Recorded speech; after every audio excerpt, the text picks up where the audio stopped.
thing that was being worked on in EA Chicago was a 3D fighting game that allowed you to play as Marvel heroes. It very obviously had a long way to go, and maybe it was just deemed not a good investment of time and money to continue developing it. Who really knows? But really, EA, if you have the license to make something like this, here's what I want you to do. Look at Power Stone, and then put the Marvel characters in a Power Stone style game. And this kind of looks like maybe that's what they were thinking, but I don't know. One way or the other, that's what I want. And I'm sure that you guys would back me.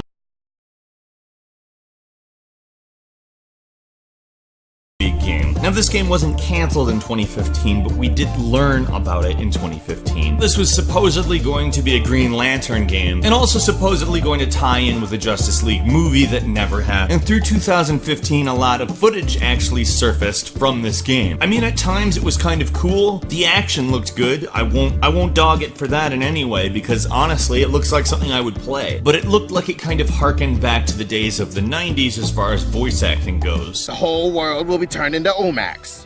Pity you won't live to see it. Attack! More!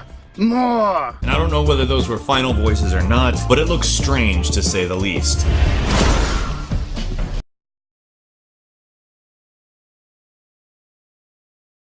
Of Fable, Lionhead, actually came up with a game described as part magical map, part audiobook, part adventure game, which, given Lionhead's propensity to dream as big as possible, probably would have been pretty interesting. And if you had told me that a developer other than Lionhead was making a game that's part magic map, part audiobook, and part adventure game, I don't know that I'd be terribly interested, but just knowing Lionhead, who has certain people there that are bad about running their mouth and overpromising, are an incredibly talented studio that has delivered quality games. I don't know, I probably would have tried it. It's kind of sad that it got canceled.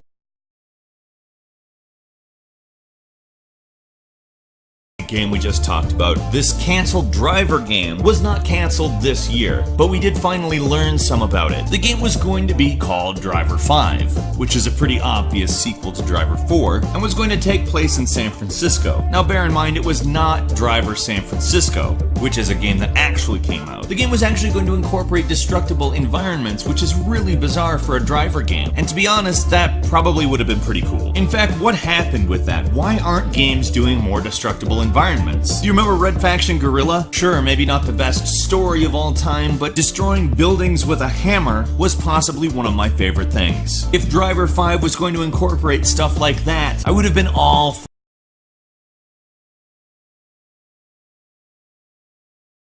everyone's favorite guy who seems to come up with really cool things and then find a way to fuck them up, Kaiji Inafune, and his company Concept. It was an interesting concept that was actually based in Romance of the Three Kingdoms, but instead with animal pirates rather than historical figures. It was actually planned as a trilogy, and was intended to be a way to make the classic story appeal to the West in the way that Dragon Ball was based on Journey to the West. My theory is that Inafune, as he has done for years now, just bit off more than he can chew. How many friggin' games has this guy working on, and how many of them are not? I won't follow that up with a pun. If you've played any of these games, do us a favor, leave us a comment, tell us exactly what you thought about it. If we missed any, of course, share them with us as well. The goal is really just to celebrate a great genre. While you're at it, click the like button as well as subscribe to Game Ranks. Come back here daily for new videos. We thank you very much for watching this one. We will see you next time.